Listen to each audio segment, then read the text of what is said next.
सो good morning dear students. आज हम कर रहे हैं एक्सरसाइज 8.2 क्वेश्चन नंबर 1 का फोर्थ पार्ट।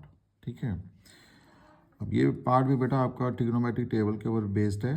तो मैंने आपको पिछली वीडियो में बताया कि कैसे आपने ट्रिग्नोमेट्रिक टेबल को लर्न करना है। ठीक है जी। तो यहाँ पे देखिए सबसे पहले आपके पास क्या है कि साइन 30 है।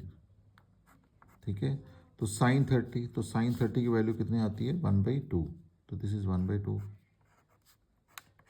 नो tan 45, तो tan 45 इज 1 माइनस कोसेक 60।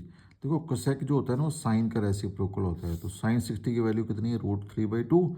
तो कोसेक 60 कितना हो जाएगा 2/√3। तो this can be written as 2/√3 upon sec 30। Sec बेटा कॉस का रेसिप्रोकल होता है।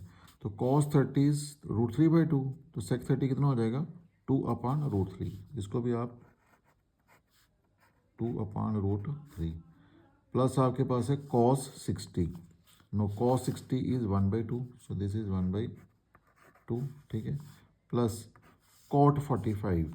अब देखो tan 45, तो tan 45 इज 1। तो 1 का रेसिप्रोकल 1 ही होता है। तो कॉट 45 भी कितना आ जाएगा 1 ही आ जाएगा हमारे पास। तो दिस इज 1। ठीक है, तो ये मैंने सबसे पहले मैंने यहाँ पे क्या कर दिया कि जो ट्रिग्नोमेट्रिक रेशियोज की जो वैल्यू थी वो मैंने यहाँ पे लगा दी है। ठीक है, अब अगला आपका सिंप्लीफिकेशन का पार्ट है। देखो फ्रैक्शन और फ्रैक्शन ये दोनों आप इकट्ठे कर लो। तो ये आपके पास आ गया दिस इज़ 1/2 एंड माइनस क्या आ जाएगा 2/√3 और ये आ गया +1। इसको आप साइड पे कर लो। ठीक है, यहाँ पे तो ऑलरेडी ये बना ही हुआ है आपके पास। So this is 2/√3 plus 1/2 and +1 आ गया जी। चलिए इसको सॉल्व करते हैं हम। देखो √3 इंटू 1 कितना हो गया √3 माइनस 2 का कितना हो गया 4 अपान में क्या आ जाएगा 2√3। This is 2√3। तो ये रहा प्लस का 1।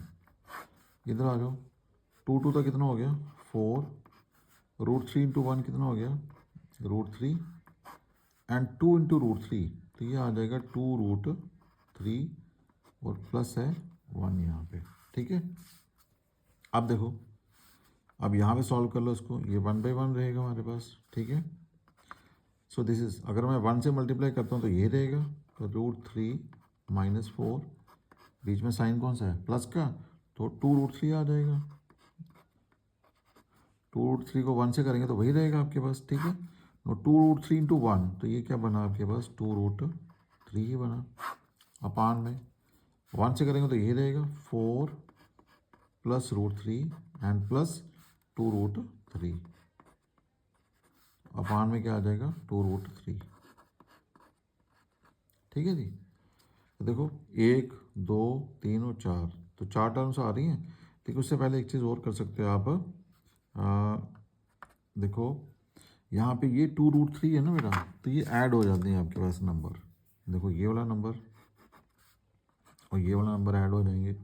यहाँ पे 2√3 और √3 क्या होगा ऐड हो जाएगा। ठीक है जी, तो ये 2√3 है तो √3 है। तो ये कितना बन गया आपके पास दिस इज 3√3 आ गया। तो माइनस क्या रहेगा 4। तो आप इसे काट दे सकते हो, ये और ये आपका क्या हो गया कैंसिल हो गया। अपान में यहाँ पे कितना आ गया 2√3 एंड √3। तो कितना ये भी कितना बन गया 3√3 और प्लस क्या रहेगा 4। ठीक है जी, 9। अब यहाँ पे डिनोमिनेटर में रूट आ गया ना ये, तो डिनोमिनेटर में रूट को ख़त्म करने के लिए हम क्या करेंगे रेशनलाइजेशन। तो अब हम यहाँ पे करेंगे रेशनलाइजेशन इसकी। तो रेशनलाइजेशन में क्या होता है बेटा कि जो डिनोमिनेटर में नंबर लिखा हुआ आपके पास एज इट इज़ आपने उठाना वही लिखना आपने। तो 3√3 अगर ये प्लस है तो यहाँ लेना आपने माइनस, बस इतना ध्यान रखना आपने। तो सेम नंबर नीचे भी आएगा 3√3 और माइनस का 4। तो यहाँ पे आपने क्या कर दिया रेशनलाइजेशन। ठीक है, चलिए आगे क्या आएगा इसका।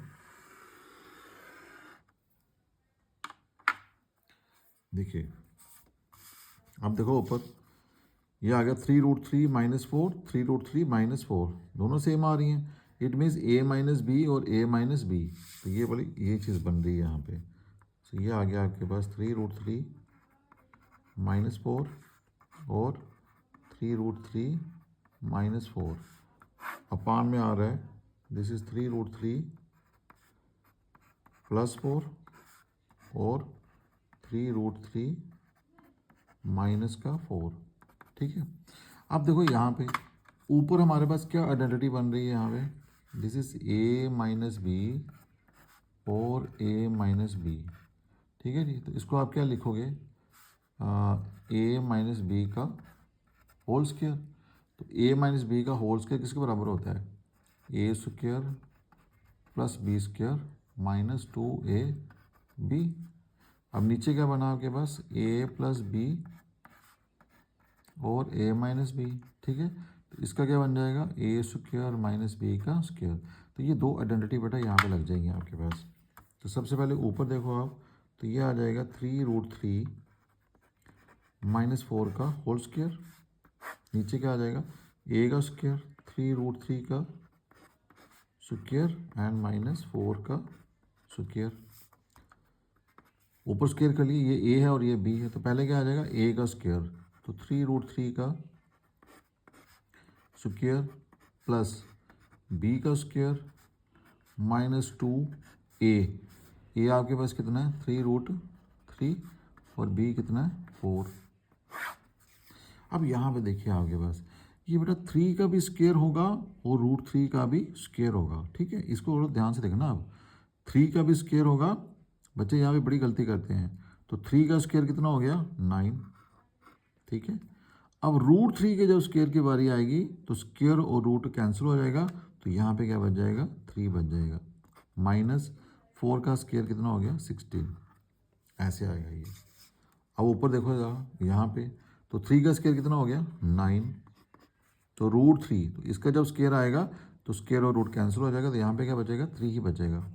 प्लस 4 का स्क्वायर कितना हो गया 16, माइनस देखो ये 2, 3 और 4 इन तीनों को मल्टीप्लाई करो, 2 3 द 6, 6 4 द कितना हो गया 24, तो ये आ गया 24 और साथ में क्या आ जाएगा √3 अपान में कितना आ जाएगा 27 -16 आ जाएगा यहाँ पे। सो 9 3 तक कितना हो गया 27 प्लस 16 -24√3, ठीक है जी। अब 27 में से माइनस कर लो 16 को, तो 7 में से 6 गए 1, 2 में से 1 गए 6, ठीक है।